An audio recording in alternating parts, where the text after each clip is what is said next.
menceritakan tentang seorang menantu perempuan yang mempunyai gunung kembar yang cukup besar.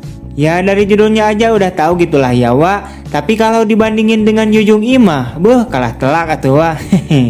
Oke lah, seperti apa cerita lengkapnya Wak? Tanpa berlila-lila, hayu atuh kita langsung aja bang berangkeun ke ceritanya Wak. Film ini diawali dengan diperlihatkannya dua pasangan suami istri. Yang satu merupakan pasangan mertua. Mereka bernama Kyung Jun dan Namso. Sementara untuk yang satunya merupakan pasangan menantunya. Mereka bernama Kyung Jun dan In Yung. Diceritakan bahwa si Kyung dan si In Yung ini baru saja menikah dan tinggal di rumah orang tuanya si Kyung karena belum punya tempat tinggal. Namun tiba-tiba saja Kyung mengatakan bahwa besok dia harus pergi untuk perjalanan bisnis selama 2 bulan untuk bekerja dan akan menitipkan In Yung bersama orang tuanya yang sama-sama masih muda. Sebelum Kyung berangkat dan meninggalkan rumah selama 2 bulan, sebagai seorang istri, In Yung pun ingin memberikan kepuasan terlebih dahulu kepada suaminya itu. Ia pun kemudian mandi sewangi mungkin dan nyamperkan si Kyung yang berada di kamar. Namun saat mereka akan bermantap-mantap, tiba-tiba saja Kyung mendapatkan telepon yang dadakan layaknya tahu bulat. Yang ternyata itu merupakan rekan bisnisnya. In Yung pun merasa kehel karena ada pengganggu yang akhirnya mereka tidak jadi ber-ih-ihnya. Kyung pun berpamitan untuk keluar dulu sebentar pada istrinya itu.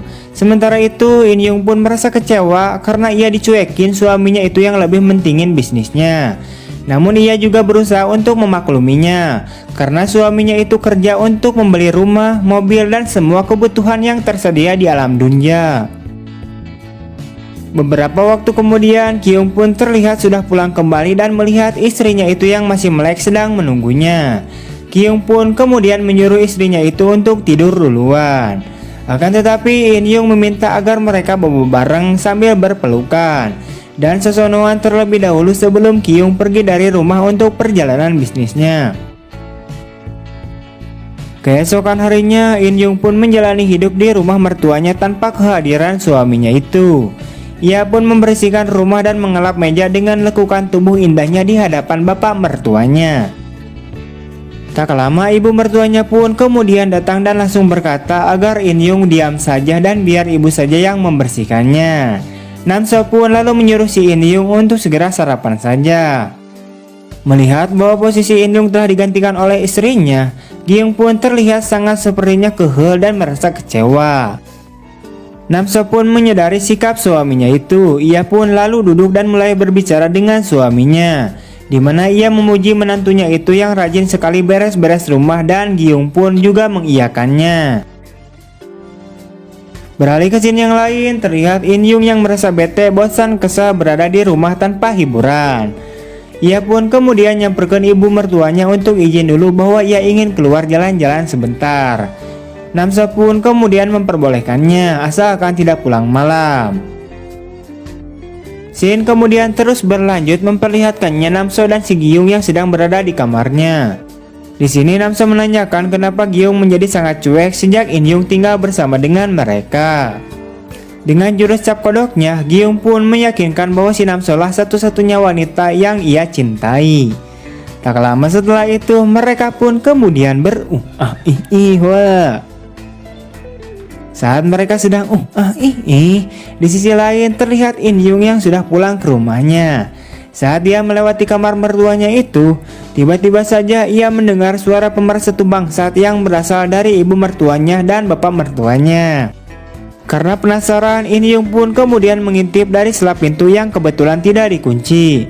Melihat mertuanya sedang bermantap-mantap dengan gaya yang adu glajer, In Yung pun kepengen banget dan menjadi sagne berat.